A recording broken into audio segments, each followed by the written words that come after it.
Okay, so here's the offending article.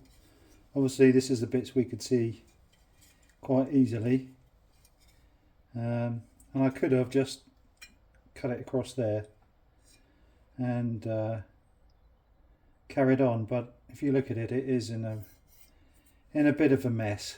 Obviously ignore the, I've straightened it out a little bit after getting those spot welds out. This end has been cut off, as it were. So yeah, bit of a mess. If I'd have cut that off, I would have still had all this rusty, rotten, I wouldn't have been able to get into there. Plus, of course, where that is, I wouldn't have been able to get in here, and some of it in there doesn't look too healthy too, so I need to clean that up. So that's what we're going to do. We have to make a new one of those. I flattened this out so that I could make a template. I did press record. Well, I thought I'd press record, but obviously didn't. So, what did I do, and how did I make it? Well, so that's the finished article. I made some notes, etc., of how long and how wide. You can see where I wanted to bend it. Took lots of measurements, kept on measuring from here to the top here, and from here to here. And most importantly, I just went and tried this on the bumper itself, and that fits perfectly. So yeah, lots of fiddling about. My recommendation would be to sort the holes out first. I did it last, which is a bit of a challenge, just because you can't mount it very easily in the vise after this. What did I use? How did I do it? Well, most of it was bending it in the vise, using various different things, maybe like this. You've seen me use that before. Use the bolster chisel. Used that before, obviously. So cold chisels, a couple of files. These were to get the holes. These were to elongate the holes. Pairs of mole grips. This pair of mole grips was quite handy to help me get some of those bends in the right place. Tape measure, used an awful lot. Planishing hammer, angle grinder with grinding wheel to get all the muck off the steel to start with. I cut it out with that. So yeah, that's pretty much it.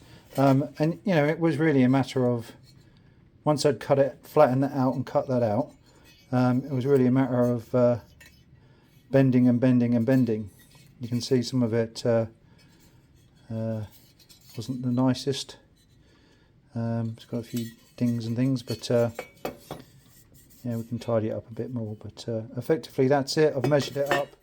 It's 19 centimeters from here to the very top here, which is what it needs to be. It's 100 mil from there to there, 90 mil from there to there. That's pretty much it. And then there is, it isn't flat, but it wasn't flat before. One of them is slightly stepped out more than the other, and there is some movement in there, so we can get it into the right position anyway. But I think, because there is some movement here, so the main thing now is to make sure that when it goes back in the car, it's got the right position from a horizontal perspective. The other, the vertical perspective is, we've got these three. There's a bolt in the middle and two pins on the mounting block, so that it goes in the right place and slides up and down. So yeah, it took me a fair while, a couple of hours I guess, but yeah, there we go. If you're a body shop, I suppose you could do it a lot quicker, or alternatively, you could cut it out on a CNC machine, and a plasma cutter would cut it out much nicer. Or alternatively, you can spend the 50 quid and get one delivered to you. I'll keep the template, etc., for the other side, but if we decide to do that, I might just decide to cut it off, like I say. So I've spent a little while cleaning up under here. It looked a lot worse than it actually was. So yeah, a lot of it was protected by this white creamy coloured stuff. There's still a little bit more to do up here, but I just thought I'd show you where it got to, because then I'm going to put some rust converter on it, and then it'll be ready to be painted in black epoxy. That was the bit of a beast I was using, plus this one, and a smaller one that goes in a drill, not this one, but something very similar to that. Obviously these are wire, and occasionally bits of this do come off, and they do hurt if they stab you with it, so you definitely need good PPE to do this. So please make sure you've got some eye protection and decent gloves. I also used a couple of old wood chisels to get into the more awkward places, just scrape it back. I did make some damage here when I was trying to get the bumper mounting, that support bracket, trying to get those off. It did tear out what was the spot weld.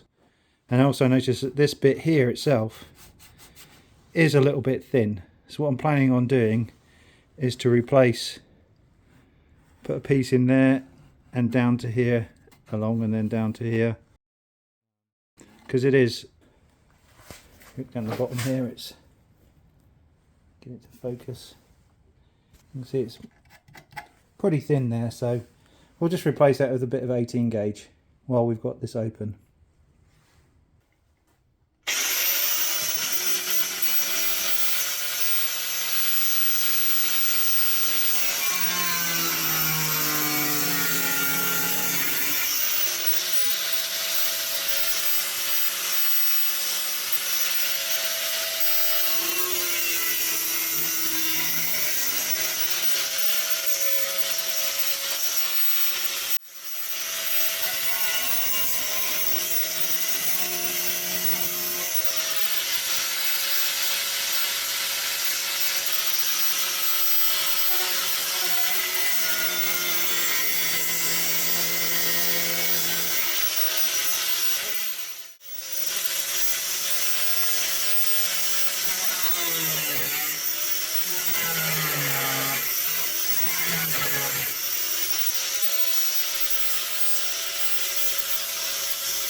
Okay, so here you have it, same bend, so we'll just cut around that a little bit extra, and it should fit into the hole quite nicely.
Okay, so there's a finished article. What it in there hasn't even been cleaned up at all. So yeah,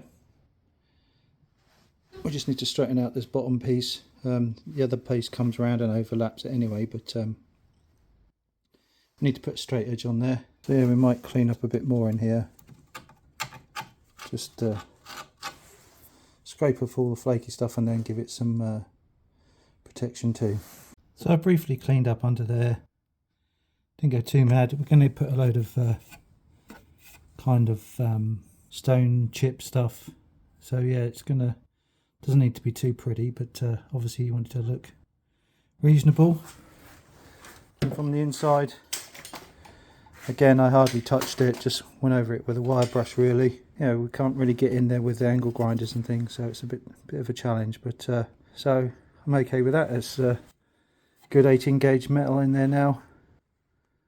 That's not going to rust back through in a short space of time. Just thought I'd show you a bit of the mess. This was all swept up into that pile this morning, and that's how much mess we've grinded off today. Time to get the broom out again. Okay, what we're trying to do now is sort of get a piece that will go in there that's sort of similar shape, but obviously you can see it's got a curve going this way, also curves going down that way, and also curves around in this direction. So it's quite a challenge to, you know, if you bend it that way, it wants to go straight, and then if you want to go around a corner, you're bending it out. So takes a little bit of faffing around. And I don't have a stretcher or anything like that, or a shrinker, so it's just a matter of hammering and finding different shapes of, you know, tubes of metal, etc., to try and get the shape we want. Okay, so what I've got is I just cut out a piece of 18 gauge. Usually use 18 gauge for most things, obviously, unless it's thicker, mainly because I bought a couple of sheets of it and it's a little bit thicker than normal bodywork material. So I've cut this out just out of a bit of sheet metal, nothing special. I did try giving it a crown first, but that needs to be curved more in that direction.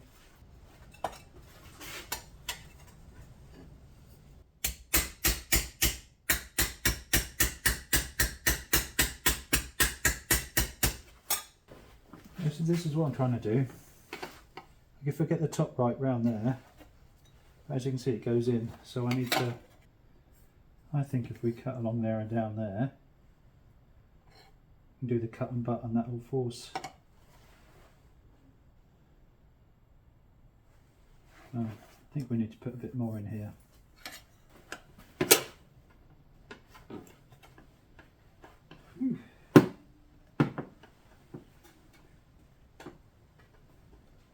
Going further and further away.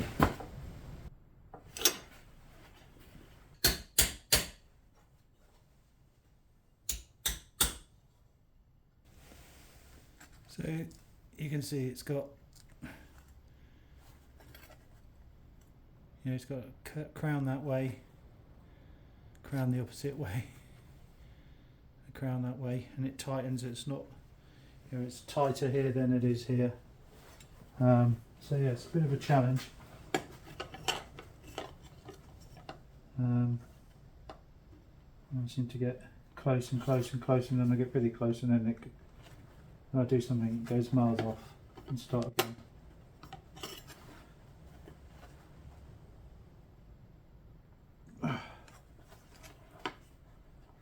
Someone there. We seem to have lost the curve.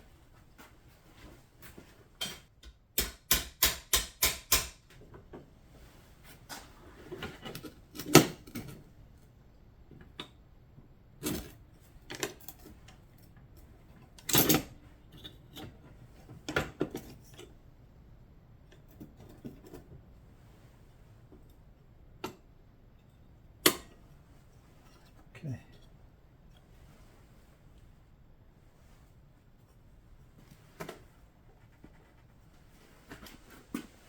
Okay, so what we've done we have cleaned up under there. What I've done, I've just taken off some of the paint and the filler. The outside bit goes down to about here, just inside here. So I'm thinking some of my piece of metal can go, so I can go, as long as I go inside there, when I do a cut and butt I'll have something to cut off. And it goes, you know, it's single skinned all the way around here, so we can go this way a little bit. But effectively, effectively I've just done that, drawn around it. So I'm just going to cut inside of here to get the worst of it off.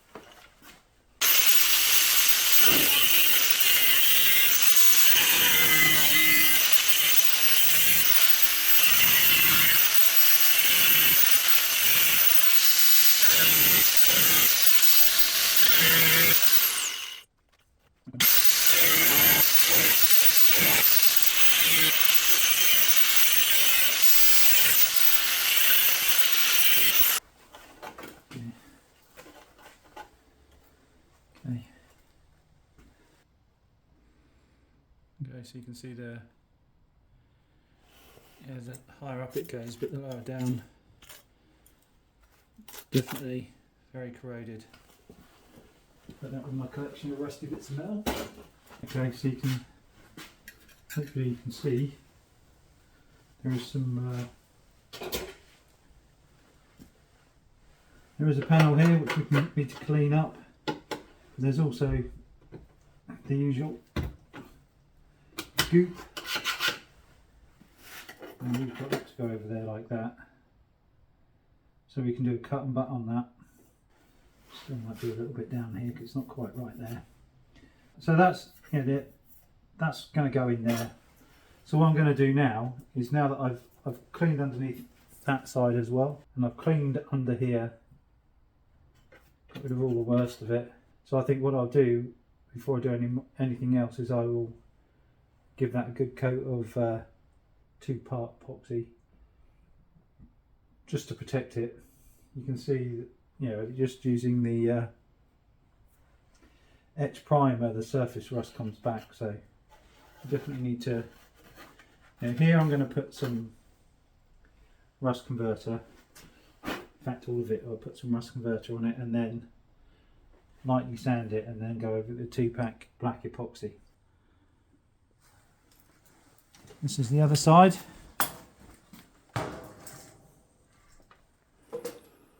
Yeah, obviously we haven't cut this in, but we won't be able to easily get to that piece, so thought I'd put some on it before.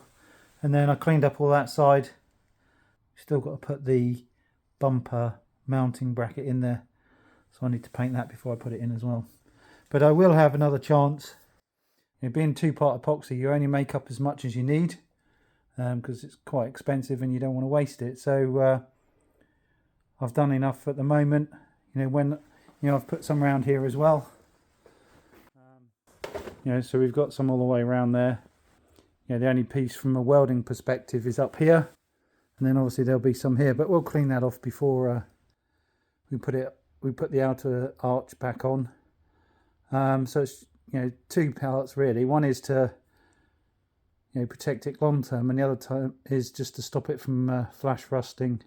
But yeah, so I've just put some of that on there, used up the last of it, or used up the bits that I made up. Obviously, once we've put the outer arch on, finished with welding, etc., then, you know, I'll go over and do the whole lot with some epoxy.